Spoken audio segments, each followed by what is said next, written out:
bonus episode! Yay! Everyone likes bonuses, right? Right? Yeah, of course we do. Anyways, this is what we're doing. We're going to go to the moors. Remember the moors? It's a really awesome place. We're going to the moors. Why are we going to the moors? You're probably wondering, what the hell is this bonus episode all about? Well, I was just thinking, I was like, shard zones, shard armor. Oh, that's right, I was going to tell them about shard armor. Well, that's where you go if you want to get shard armor. You go to the moors. Alright. Hey, look, it's Kylie. Still AFK, still nameless. Yeah. Anyways, there is a type of armor. It's called shard armor. It has different tiers. It was introduced with the Shadow Odyssey. It's armor that you get that's better than, well, the other stuff that you could get at the time, because they were introducing new mechanics and whatnot. And here, well, yeah, here we go. Kelithulians, hey, check it out. Alright, these guys give you stuff. Shard jewelry, infused shard jewelry, shard armor, greater shard armor. Alright. Tier 1 shard armor, Tier 2 shard armor, Tier 1 jewelry, Tier 2 shard jewelry, etc., etc. So, let's take a look at this shard armor that I've mentioned so many times. Here you go. See, it takes void shards to buy. You buy them piece by piece, and they're all like redded out because they're for different classes. But this is for warlock, wizard, sorcerers, basically. See, this is my Tier 1 shard armor. As you can see, it's not very expensive to get Tier 1 shard armor. I mean, look at this. 5, 10, 6, 12, 6, 5. Okay. Now, remember, this is the purchase price. If you have it crafted for you, because you can get the recipes to craft these by doing those trade skill missions that I mentioned from the Isle of Mara, you get a discount. This will be 11, this would be 5, this would be 4, etc., etc. You get a 1 shard discount per piece. So it's like, 20-something shards to get the full Tier 1 set. Let's count. Let's see. 15, 21. Oh, okay, it's a little more than I thought, but still. 5 and 6, that makes 11. 11 and 12 makes 23. Plus 6 is 29. 39, okay, so it's 40-something. That's more expensive than I remembered it. Strange. Anyhow, there's your first set of shard armor. Let's see what it looks like.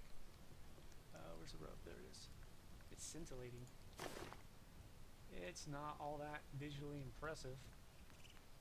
Actually, it's kind of makes me want to throw up.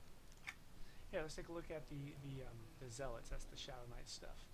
I believe Misty's wearing the Tier 2. I'm pretty sure she's got the Tier 2 on. But maybe not, because that looks kind of white. And that does look like the stuff that she's got. So maybe she's got the Tier 1. Oops, got the helmet. Yeah, maybe she does have the Tier 1. Yeah, she's got the Tier 1. So yeah, that's what Misty's wearing right there, Tier 1 shard armor. But she's not actually wearing it, she's just using it for appearance gear, because it matches her wings. Anyhow, this is Tier 1 shard armor. Let's take a look at the stats. Let's look at this helmet. Alright. We got, 38 strength, 43 stamina. Remember, this is for, Paladin and Shadow Knight stuff, but whatever, just giving you an idea. Plus 4 defense. 8 damage second, 1.5 block, 2.8 crit, 2.3 mitigation. You're thinking, wait, these are good stats for the time? Yes, they were. I mean, this is why I just kind of stomped my way through the Necrotic Asylum, is because this is the kind of stuff that you're running through Necrotic Asylum to get these kinds of stats right here. So yeah, I mean, if you run these shard zones, the zones get a little bit easier as you get these pieces and equip them, because these are the stats that you're dealing with, and well, since you don't have these yet, presumably your stats are going to be much lower, so the zones are going to be slapping you around. But as you run them, you get your shards, you get these, and then they're slapping you a little less often because you're slapping them around until finally you've got your full Tier 1 set, and you're pretty confident. Then you go in there and start doing more of them and get more, because I mean, look, 6 for the helmet. 6 for the helmet. Let's compare it. 6 shards for the Tier 1 helmet. Let's go look at the Void Knight helmet, which is the, here it is, Void Knight Dark Steel helmet. This is the Tier 2. Notice it's 20 shards. 5 platinum, but 20 shards. Now let's compare them side by side, Tier 1 and Tier 2. Okay, notice the strength goes up to 50, 43 stamina still. 4 defense, this one's 8 weapon skills, so this one's more offensively minded apparently. Okay, damage per second goes down a little bit, but the block chance goes up. Crit chance goes down a little bit, mitigation goes up, so it's a little trade-off. again, there's a set bonus too. I forgot to mention the set bonus. If you have 6 pieces, there's a 2-piece set, a 3-piece set, and a 5-piece set. And yes, they're cumulative. So if you get 3 pieces, you get 2 and 3. So when you get 2 pieces, you got 10 strength, 10 wisdom. Now, I know what you're thinking. What? Why do you get 10 wisdom? Well, because this was from a time when we didn't do the 2-stat system. Because, I mean, while you have 5 stats, you actually only have 2. You have stamina and whatever your primary is. But in the old days, all the stats did stuff. Like, it was quite possible to make a successful swashbuckler using int as one of your main stats, because int affected your proc damage, i.e. like your poisons and whatnot. So having a high int meant you were kicking ass with poison procs. Yay. Same with a Shadow Knight. Paladins not so much. Paladins were more wisdom based, because you know they're paladins, wisdom based. But Shadow Knights were kind of like, instead of being like a Templar warrior, it was more like a kind of a warlock warrior. So int for the spell damage instead of wisdom. Wisdom, on the other hand, was more of a resistance thing. Spell resistance thing, I mean. But they've tweaked stats and everything's changed, so yeah. But okay, let's look at this one. Okay, stats double for the 2-piece bonus on the tier 2, 20 and 20. Oh, still got the same mitigation increase, 2%.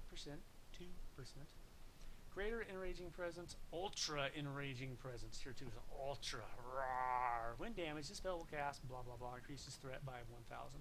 This one's by 780. So again, it's a tank piece. When you're hit, well, yeah, you taunt them. And if you get the 5-piece bonus, 3% mitigation increase. And again, that is cumulative 2 and 3. Okay, so you don't need 6 pieces, you just need 5. Alright, that's the tier 2.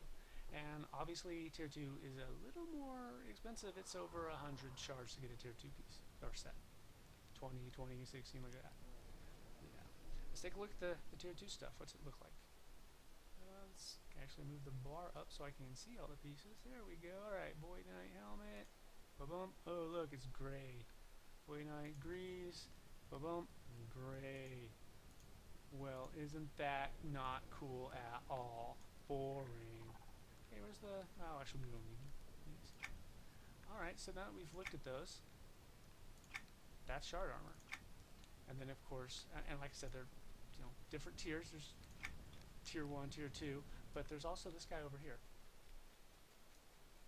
I'll go show you him real fast.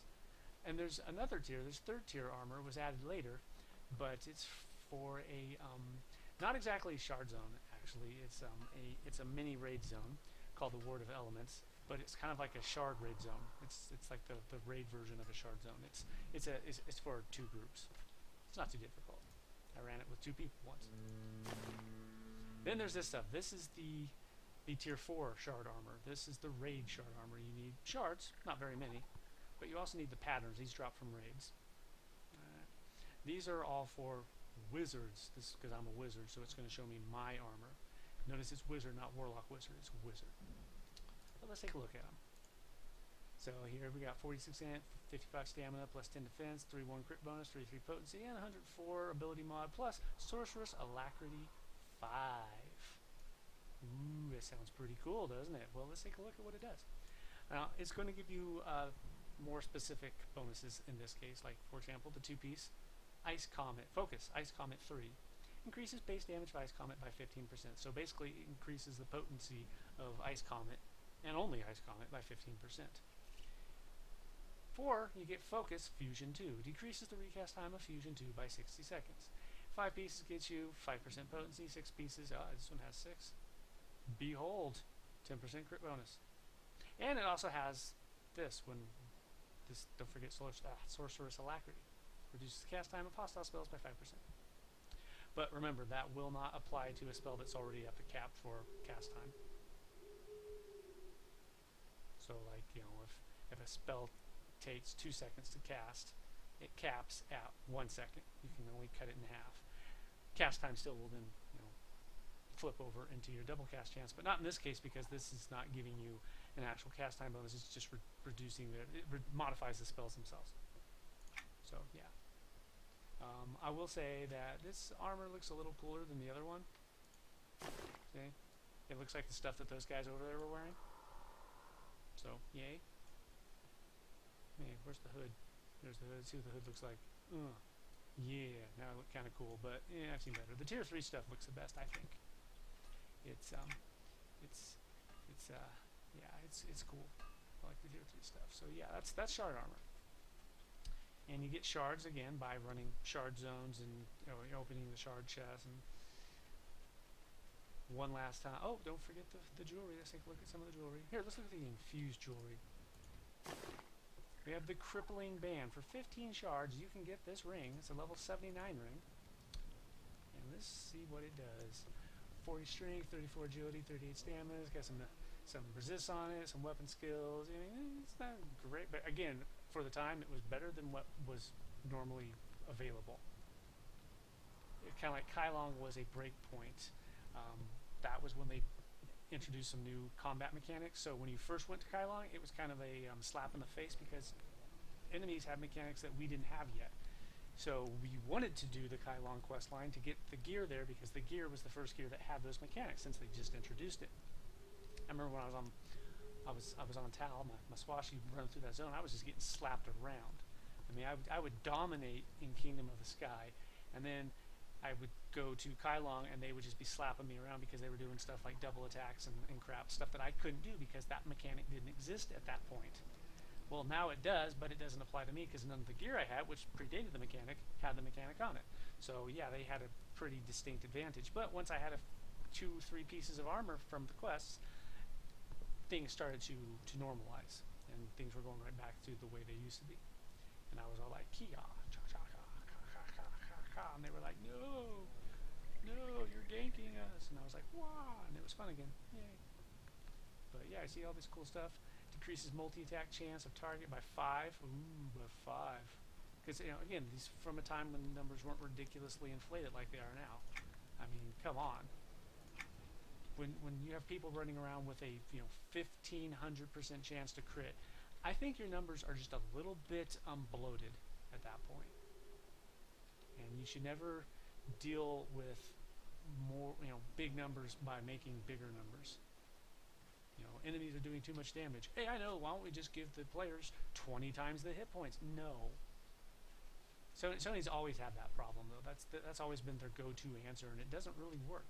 Whenever I was playing Galaxies, there was a big stink on the forums because people were able to solo crate dragons, and you're not supposed to be able to solo a crate dragon. It's a crate frickin' dragon. You're not supposed to solo that shit.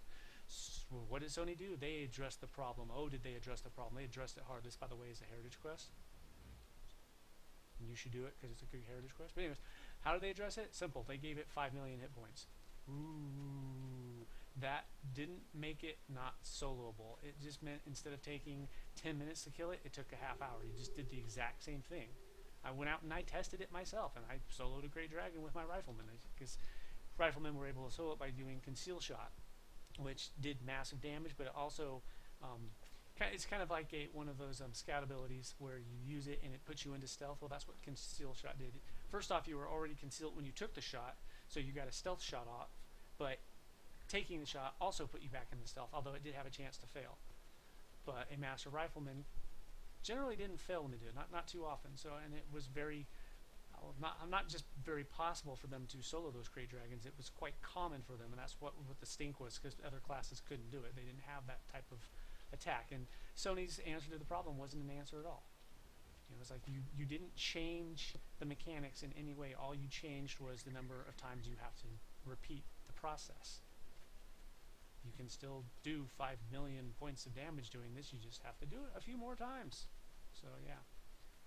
But yeah, that's shard armor. So enough of me babbling about happier times. Hey, look, it's Kylie again. Hi, Kylie. Yeah, and here's this. Oh, this, by the way, this airship. This takes you to the sinking sands. When the Moors went live, there was an event out in the sinking sands, and this how you got here. We didn't have this. We didn't have this thing. We had this thing. So, yay, fun times. Anyways, peace out, everyone, and I will catch you next time. Laters.